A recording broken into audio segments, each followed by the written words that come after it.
On débat effectivement aujourd'hui de nos orientations budgétaires dans un contexte politique, cela a été rappelé, des plus tendus.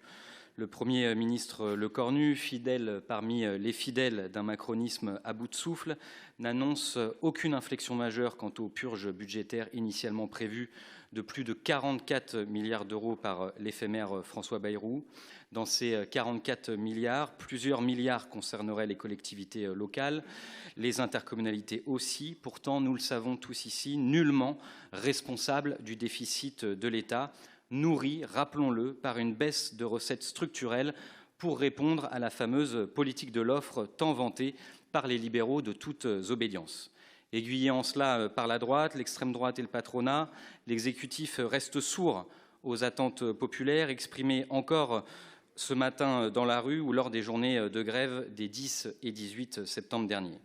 Pendant ce temps, les Français voient leur fin de mois devenir chaque jour plus compliquée, les inégalités se creuser, les plans sociaux se multiplier, de l'industrie en passant par le commerce, expliquant à juste titre le désir de justice fiscale et sociale qui s'exprime partout dans le pays. Face à ces orientations mortifères, notre majorité de gauche, cela a été rappelé par Pascal, a fait un choix clair et assumé. Investir pour notre avenir, investir pour nos habitants, pour préparer notre territoire aux nécessaires transitions d'aujourd'hui et de demain.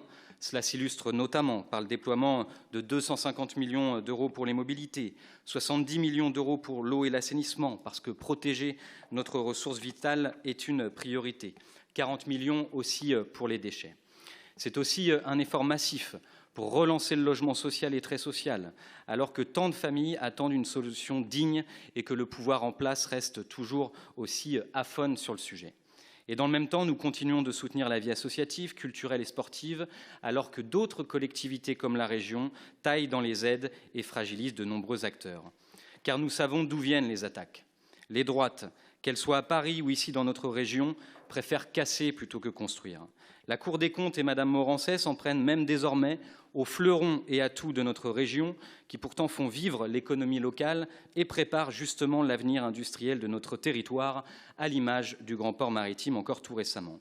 Eh bien nous sommes du côté de celles et ceux qui travaillent, pas du côté de ceux qui spéculent et proposent comme unique horizon la régression sociale.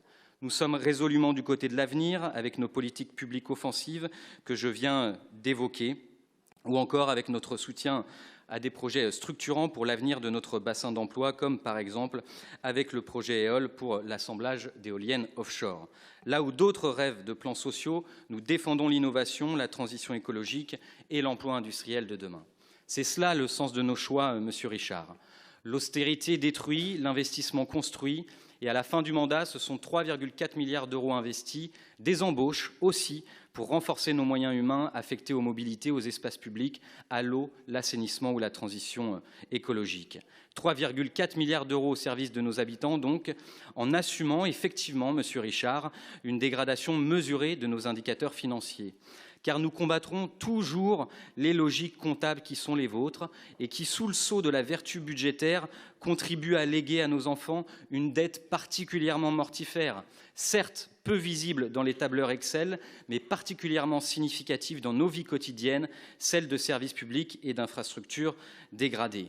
Et puis, Monsieur Richard, quand je vous entends parler du poids du fonctionnement, sans jamais parler des femmes et des hommes du service public qui œuvrent au quotidien justement pour répondre aux besoins de nos habitants, cela me laisse pantois. Où souhaitez-vous, Monsieur Richard et vos amis, sabrer dans le service public, sabrer dans les embauches, sabrer dans ceux qui font la ville d'aujourd'hui et de demain? Et d'ailleurs, on vous entend très peu parler des responsabilités de l'État qui viennent mettre justement en difficulté nos budgets de fonctionnement. Donc nous ne faisons pas ce choix, nous faisons le choix inverse, des orientations budgétaires offensives, des investissements massifs, utiles, solidaires, qui profitent à toutes les communes de la métropole et tous nos habitants. Je vous remercie de votre attention.